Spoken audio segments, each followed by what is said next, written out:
Previously on Hunting Hitler. In May 1945, Adolf Hitler may have landed in San Sebastian, Spain.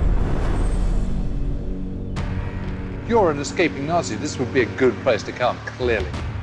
And the team has found a communications center. In a matter of moments, that information would have been sent to any U-boat or plane. Piece of cake. The team in Argentina established a couple miles from the Nazi compound in Misiones. There was an active hunt for Hitler. Your father, did he ever mention any senior Nazi that he may have met? Bormann. Bormann? Martin Bormann. Martin Bormann is the second most important man in the Nazi world. This is history changing. Bormann is sort of the key for Hitler's fate. Martin Bormann may take us one step closer to Adolf Hitler. The thing is people don't like to talk because they have something to hide. Who's this? Es la foto de Adolf Hitler en Misiones. We have an alleged picture of an aged Adolf Hitler post-war.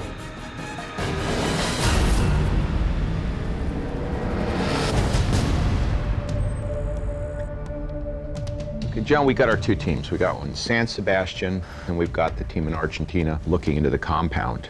21-year CIA veteran Bob Baer and war crimes investigator Dr. John Sensich are overseeing a dual-pronged investigation.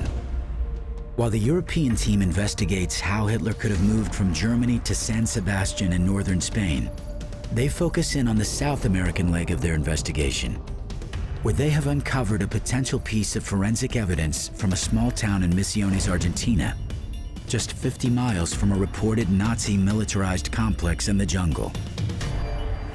The investigative team, they were able to uncover this photograph that is ostensibly one of Adolf Hitler from 1961. Frankly, if this were really a picture of Hitler, it would change history. I mean, this is potential proof positive that the guy got to Argentina. But then we get something like a picture, my antenna go up, like, uh-oh, gotta look into this.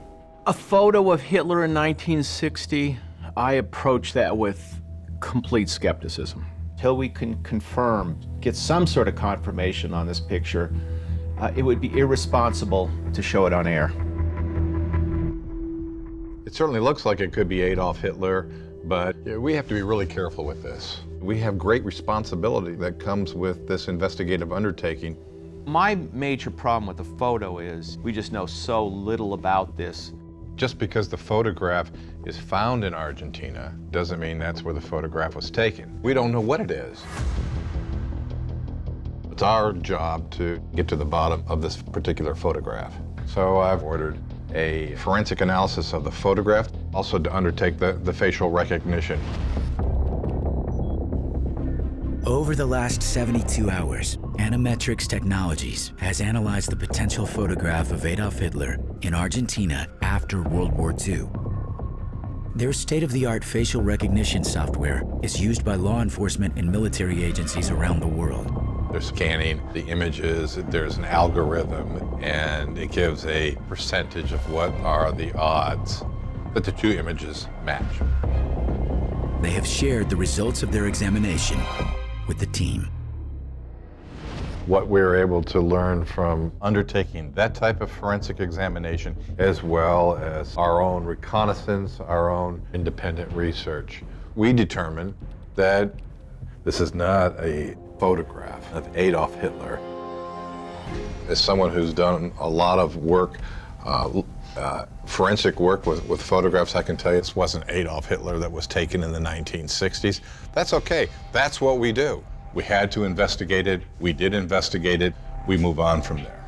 All I can do is deal with the evidence as it comes across my desk. It's like I'm sitting back at Langley, right, trying to figure out what's going on. Now, we don't know the origin of this photograph, but on the surface, It absolutely looks like an aged Adolf Hitler.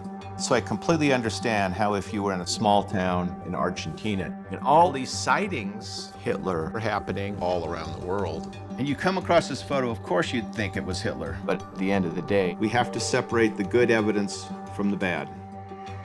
okay, John, let's go to Spain, San Sebastian. Bob shifts focus to the European leg of their investigation.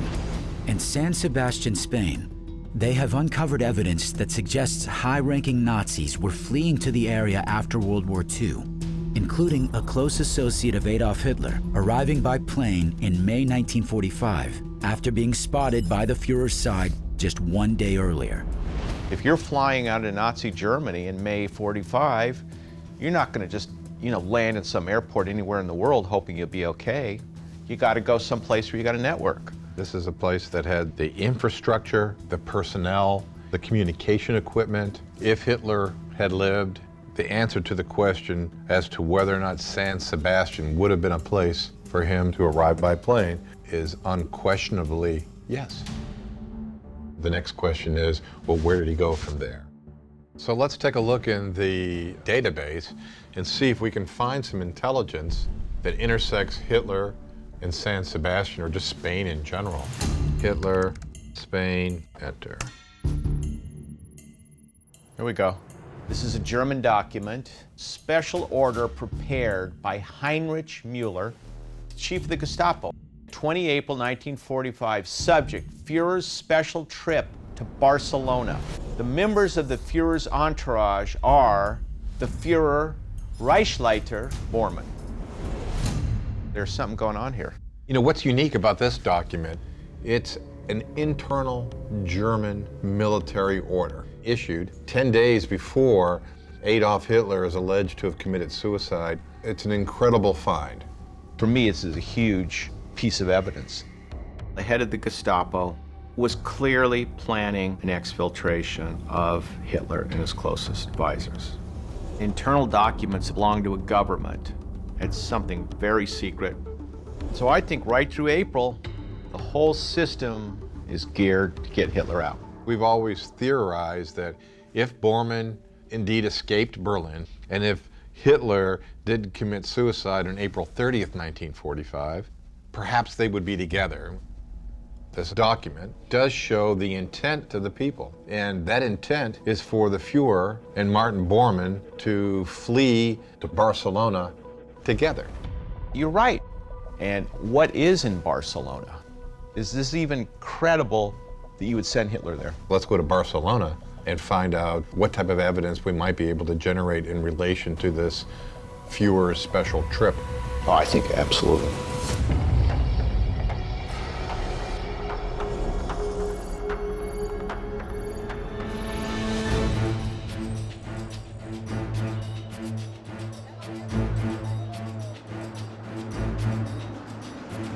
I'm really intrigued to know what the German setup was here. World War II historian James Holland and U.S. Army reconnaissance expert Mike Simpson arrive in Barcelona. Talking about every aspect, there's a lot to like about Barcelona. Location-wise, population center-wise, infrastructure. If there was an existing escape plan for Hitler, it would have almost certainly been set up by Bormann. Absolutely. The team meets with David Rodriguez, a local expert on Nazi movement in Spain, at the Gran Teatre del Liceu, originally built in 1847. I'm really intrigued to know why we're in this particular theatre. En el Gran Teatro del Liceo, en Barcelona, Franco y sus secuaces hacen que este sea el lugar en el que confluya la alta aristocracia, la gente de dinero y aquellos alemanes afiliados al partido nazi. Tras la guerra, aproximadamente en Barcelona había una población de 20.000 alemanes. 20.000. Y de esos 20.500 ciudadanos colaboraran como espías. 20,000 Germans. And he said they know for a fact that at least 500 of them were known and active spies of the Nazis. 500. Right. Okay. So I think we're in the right place. Seems clear that yes, there was definitely organization here in Barcelona. There were 500 spies and leading Nazis. That's an awful lot. Clearly something big was going on here. Oh, look at this.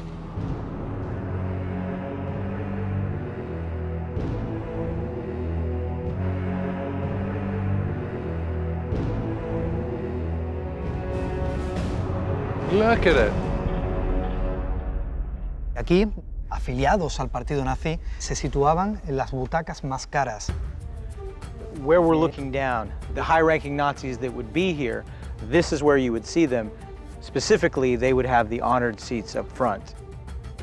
This was a very permissive environment for those Nazi expats living here at that time.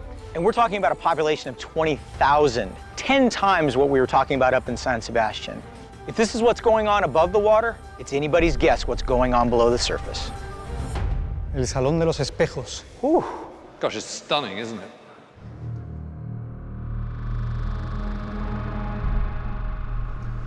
Absolutely stunning. Espectacular. Aquí nunca se ocultaban aquellos alemanes engalanados con sus uniformes militares. Were there any really notable Nazis that came here to Barcelona? Visitantes formales. Que Martin Bormann pretendía crear una infraestructura que protegiese a los oficiales nazis. Bormann's plan was to set up infrastructure to support fleeing Nazi officials should the Third Reich lose the war.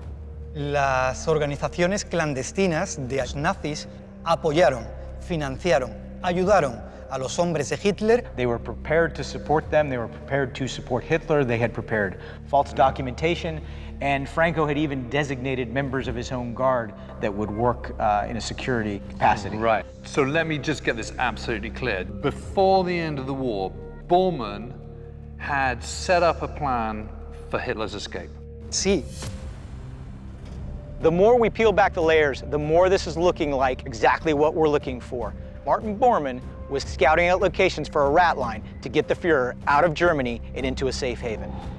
He says on the 10th of August, 1944, many wealthy German expats, as well as many Nazi officials, under the supervision of Martin Bormann, met to plan the formation of Die Spinne. Die Spinne. Literally, the translation in German is the spider. And it was an escape and evasion network. It was absolutely the top of the Nazi chain. There were lots of rumors and stories about it. That's a massive eye-opener. This is adding up very nicely for me.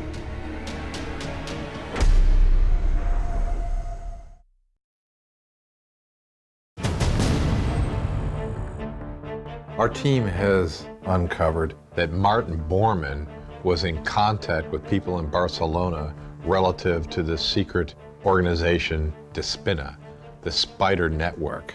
Bob and John review the findings from Spain, where they are following a declassified Nazi document outlining a secret trip for Adolf Hitler and Martin Bormann to Barcelona days before they were believed dead. This Die Spinne network was set up to facilitate the exfiltration of Nazi war criminals. What really strikes me is they have this plan before the end of the war. Die Spinne is the mother of all rat lines. It had a massive infrastructure to support the elite members of the Nazi Party.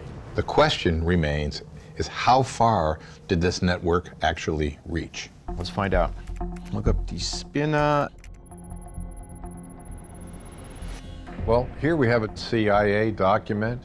Eichmann was in close contact with the underground group Die Spinne.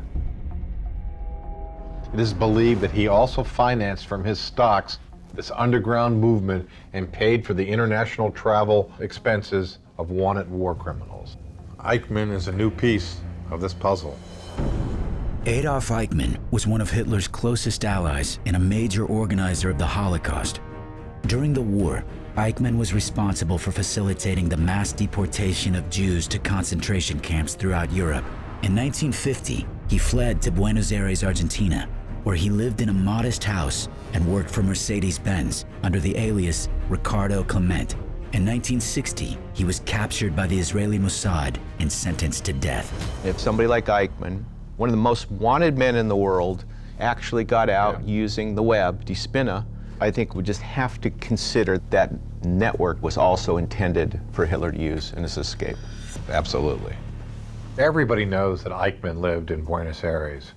But here we have a document that says there's rumors that Eichmann actually lived in a safe house in northern Argentina in a province called Tucumán prior to moving to Buenos Aires. Tucumán. Tucumán which is out in the middle of nowhere. And then you go across in an equally remote area is Misiones. We have to consider the possibility that Tucumán was simply a staging area while the compound in Misiones was being built. This compound in Misiones, very complicated. This took a lot of time and money. But in the meantime, you can't wait for Misiones to be built. You got to go to a place like Tucumán. What I think we need to do is to get the team into Tucumán. If he had a safe house there, there's potential evidence there. The sooner they get there, the better.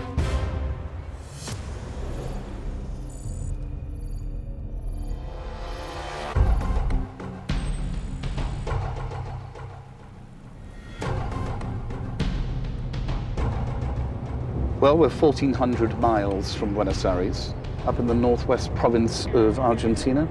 This is a whole new level of isolated. Investigative journalist Gerard Williams and U.S. Army Special Forces Tim Kennedy make their way through the winding roads of northern Argentina. So Eichmann manages to hold 10 years in Argentina before he's picked up.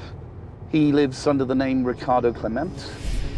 There's no way that Adolf Eichmann on his own would have decided to come to this part of Argentina. He must have been sent here by de Spinny. Could this house be a safe house where people are dropped off before they're moved on?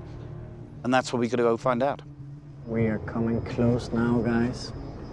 Almost there. Their local contact, Rune, has uncovered what could be the location of Eichmann's rumored safe house in the area.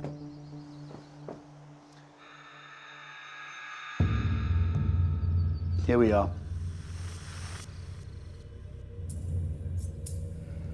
Creeps me out. Should we try to see if there's someone here? See what we can see. It's locked, but it's vacant. With the team unable to gain access to the potential safe house, they make contact with neighbor Francisco Valdez. Do you know the family that lived in this house in the 50s? Vino el alemán ese. Un alemán. El que hacía el trabajo aquí estaba con la familia. He lived here, yes, with his family. Does he know the name of the family? Recuerda el nombre. Clement. Adolf Eichmann. Why was he here? Vino una empresa y después vino él, Klemmer. Who put him here? Who did he work for? ¿Qué era el nombre de la compañía? Capri. Does that ring any bells? It's German-owned, partly Argentine-staffed company that's involved in major infrastructure projects. In Argentina? Yeah. Capri is a company that is owned by a former SS captain, except you're never a former SS anything. You are SS until you die. They run huge infrastructure projects all over the world in exactly the same way as they did for the Nazis. What was Capri doing here? Que trabajaba en los túneles. They made tunnels, he said. Las rocas se perforaban. And they were like cutting out in the mountains. They're making tunnels in the mountains? Yeah, they were making some tunnels. Adolf Eichmann's up here tunneling into mountains. What the hell's all that about? Do you know if these tunnels still exist? Sí. Hay una pampa grande. Okay. Usted cruza el río y va hacia el frente. Eichmann is here digging tunnels into the side of the mountains in secluded northwest Argentina. If Hitler would have come here and used this as a safe house, he would need multiple routes for evasion. Look at these mountains. Look at that view. It's quite incredible. Maybe these tunnels were built as an escape route. That's where I have to go next.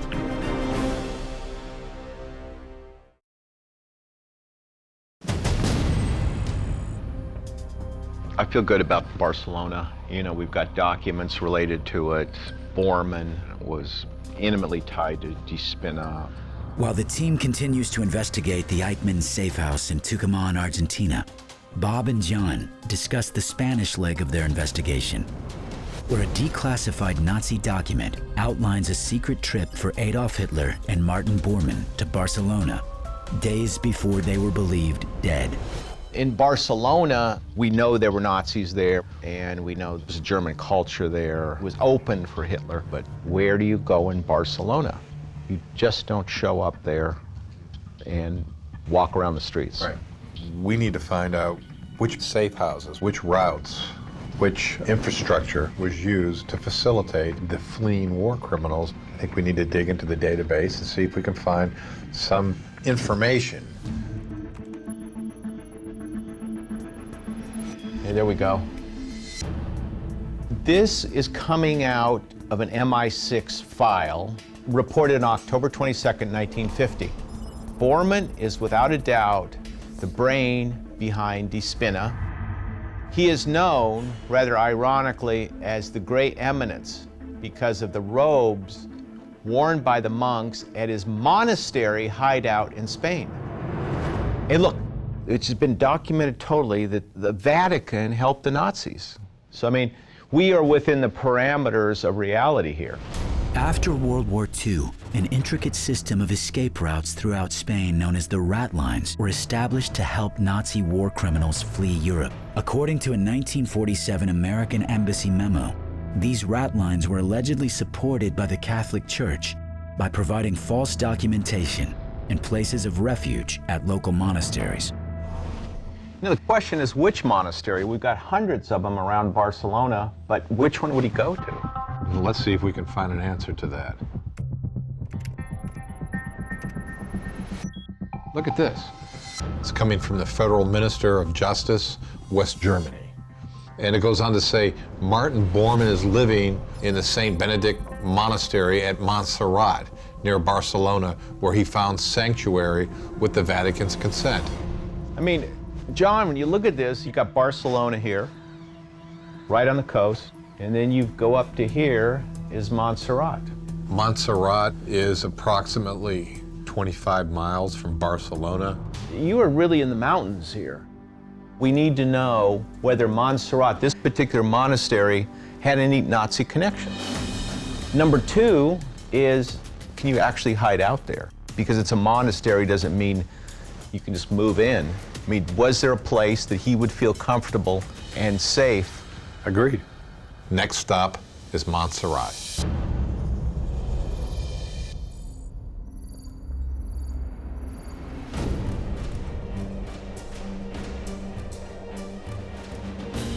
Well, this is spectacular scenery, isn't it? It's beautiful. James Holland and Mike Simpson head for the Montserrat Monastery, deep in the mountains, an hour's drive from Barcelona. And it's amazing, after the hubbub of Barcelona, suddenly you're so kind of remote, aren't you? On the drive up, I think tactical advantage right off the bat. One road alone provides access, very easy to control. Look at that.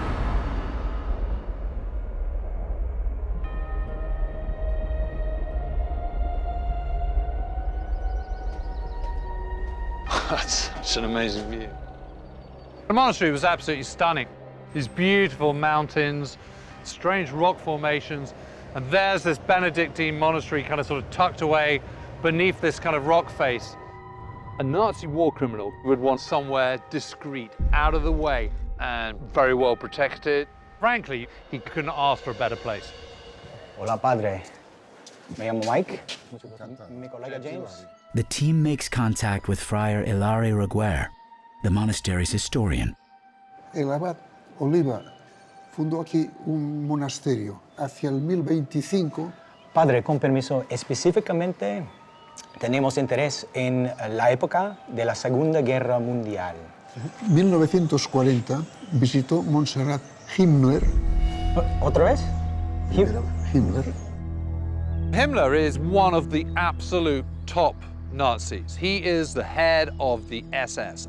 He's incredibly important. Why would he come here? Lo que le interesa es la montaña.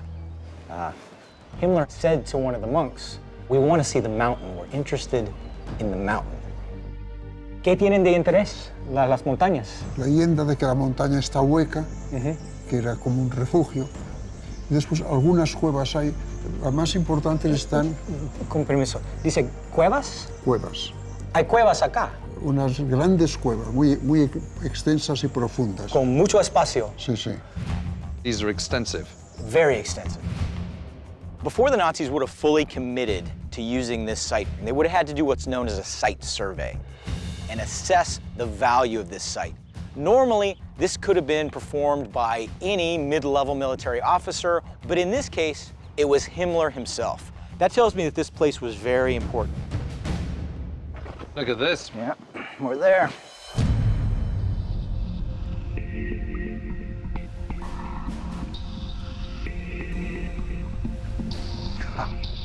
Gosh, look at this. Look at that. That's pretty big, isn't it? When he said expansive, he really, really meant expansive. If you're in Spain and the war's over, the monastery itself would have been a perfect location to keep people on a temporary basis. And now, added bonus of these caves. Wow. Well, you could easily hide someone in here, couldn't you? There literally could not be a better spot to hide safely away from the eyes and ears of your enemies. You want to have that out, and the caves are that out.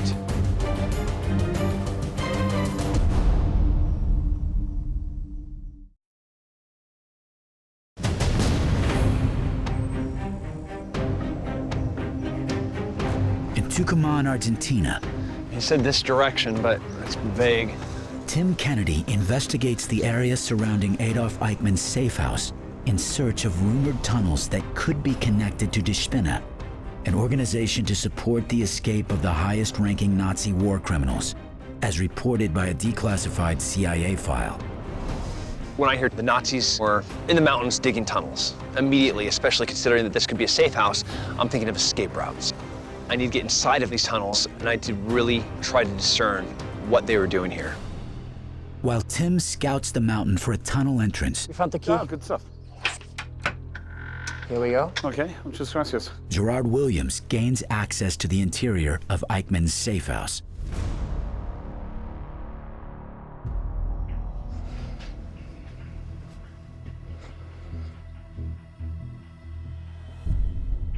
Here we are, in a kitchen where the man who facilitated the deaths, industrial mass murder of close to 11 million people, would make his morning coffee. And that's chilling. Even if he was only here for a couple of years, I still find it chilling. Ugh, don't want to stay in here.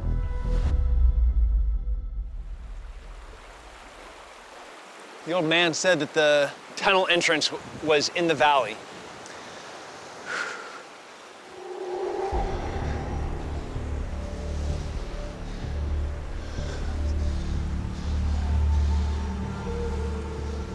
Where's this thing? I can see something. Oh, we might have something right here. Holy. We got a tunnel. I have no idea what's back there. It could be treacherous in there, truly dangerous. Tunnels, there's pockets of gases that we can't control. Some of those are toxic, but I have to find out where it goes. I brought a self-contained breathing apparatus with me. I need enough air that I at least know I can get in and out. I'm lead, you guys stay behind me.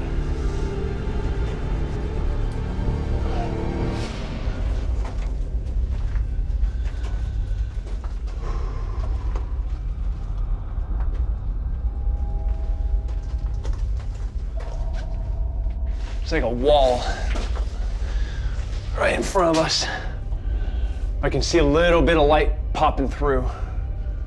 I'm gonna go check that out. I'm gonna see where that goes.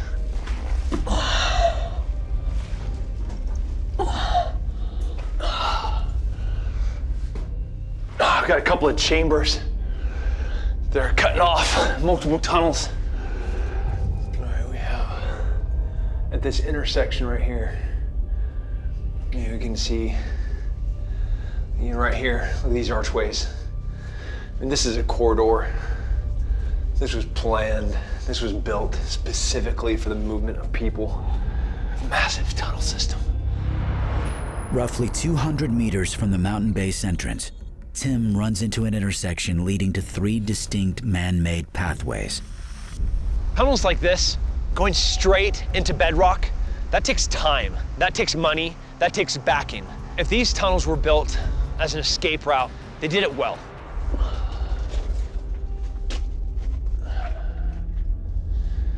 We were a few hundred meters from that intersection, you know, maybe 400 or 500 meters from the entrance, and we still don't even have a way out.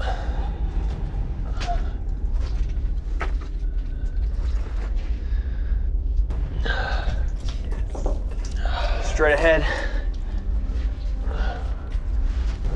Oh, I see some light up there. It looks like it's filled in. Oh, we're gonna have to switch back. We won't be able to go much further.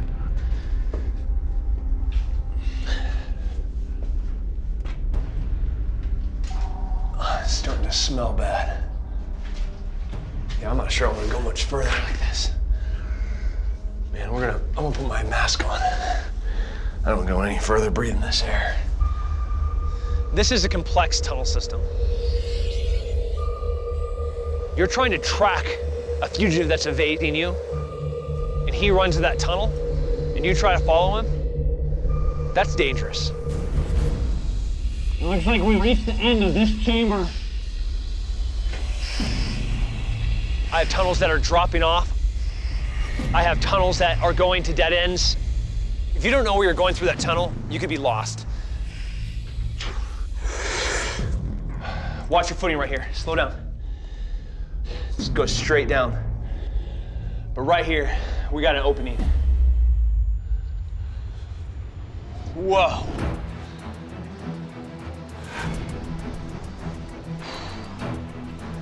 We have an entrance near the Eichmann house and an exit on the opposite side of the mountain at a lower elevation by the water. That's an escape tunnel. You know, I came here to find evidence of infrastructure. We found it. That's what this is.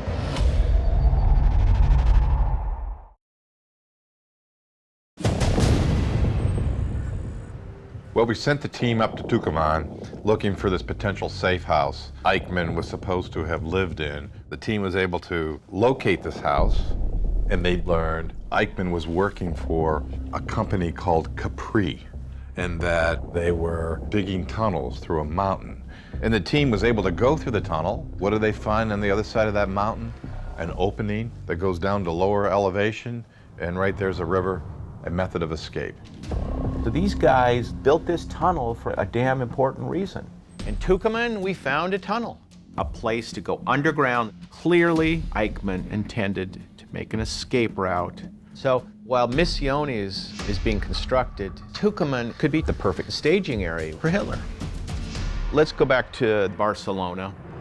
Bob and John discussed the other leg of their investigation in Barcelona, Spain. You certainly have the possibility of hiding out in the mountains and like these caves, the monastery. Himmler was at this monastery. He would have known about it. They're Nazis.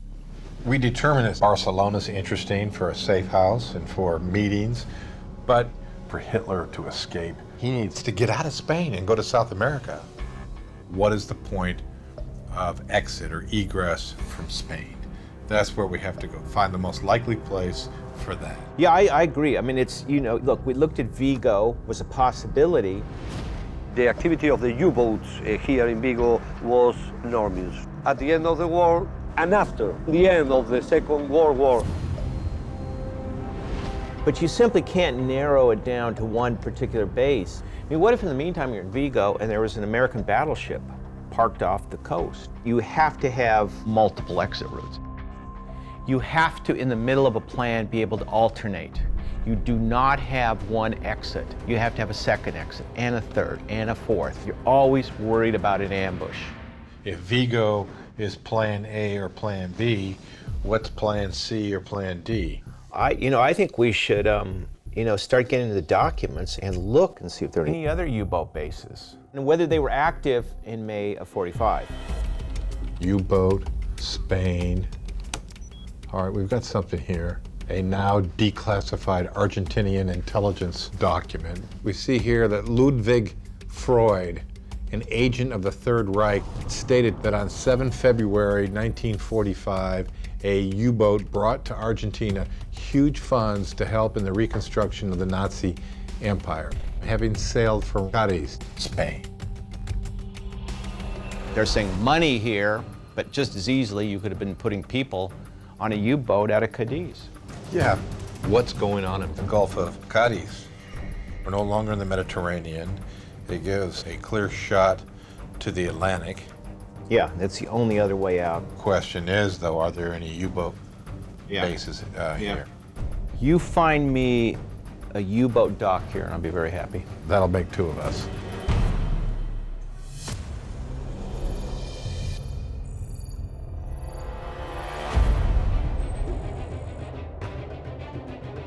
Yeah, look at all these bunkers, Mike. Yeah, look at this. There's lots of them. Here. Lots and lots. In the province of Cadiz, Spain, That's amazing.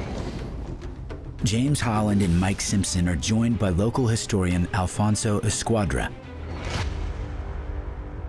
You know, from down on the ground, you don't really realize how important it is.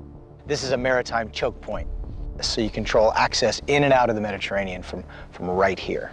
But what I'm really intrigued to know, Alfonso, is how much of a foothold have the Nazis got here during World War II? Un potente punto de apoyo de suministro a los submarinos de Alemania en el puerto de Cádiz. It's documented that Cádiz port was home port for supplies for U-boat. Really? Yeah. Sí, bueno, en una foto no se ve muy definido, pero sí se ve una cierta silueta de un tipo de submarino en el puerto de Cádiz. Amazing. This is huge. We have photographic evidence of a German U-boat in the port of Cadiz. That means that Hitler could have had a support network operating in the area, as well as bases to service U-boats. That's what we need to find out, where exactly these locations are and to what extent they were used. Do you know of any place that might have been used as a clandestine base for the U-boats? No. No, it doesn't. Can you think of anybody who might have more information about U-boats and about their operation in the area? Liana Romero. There is a lady in the area. Her name is Liana Romero, and her mother was collaborating with Germans, and she lives around here. Well, we should definitely try and talk to her. This is looking quite tasty.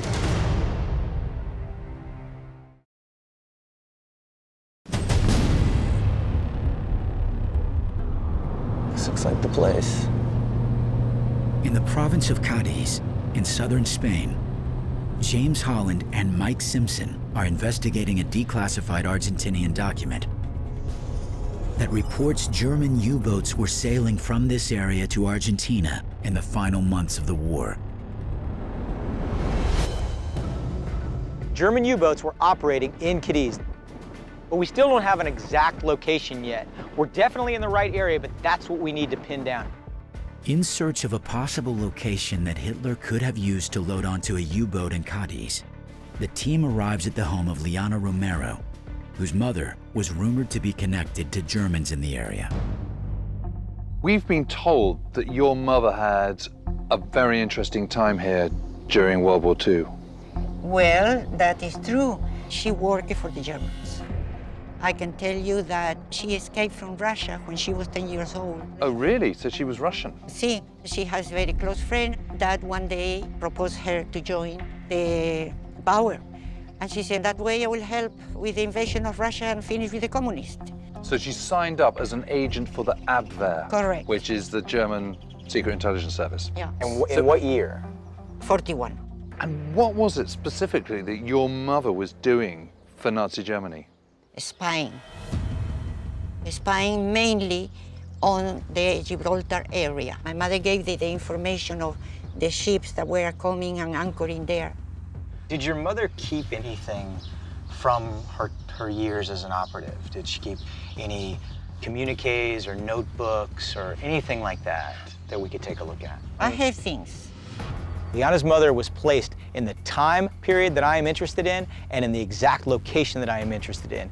But we need an actual point that you could put a high-value target, such as Adolf Hitler, onto a U-boat. So this is your mother? Sí, Larissa. So striking, isn't she? She was the Queen of Hearts. That was her kind of nom de guerre, was it? Sí. And this is the camera. Gosh, it's tiny. So this is a Minox camera. I'm familiar with these. Minox is a German company, and these were great because they could focus not only on documents, but you could also take pictures of objects, you know, a ship going by or something like that. This is basically the original spy camera. Really, this is the first time I've seen one outside of a museum. Imagine the stories attached to this little piece of metal. Here is the big treasure.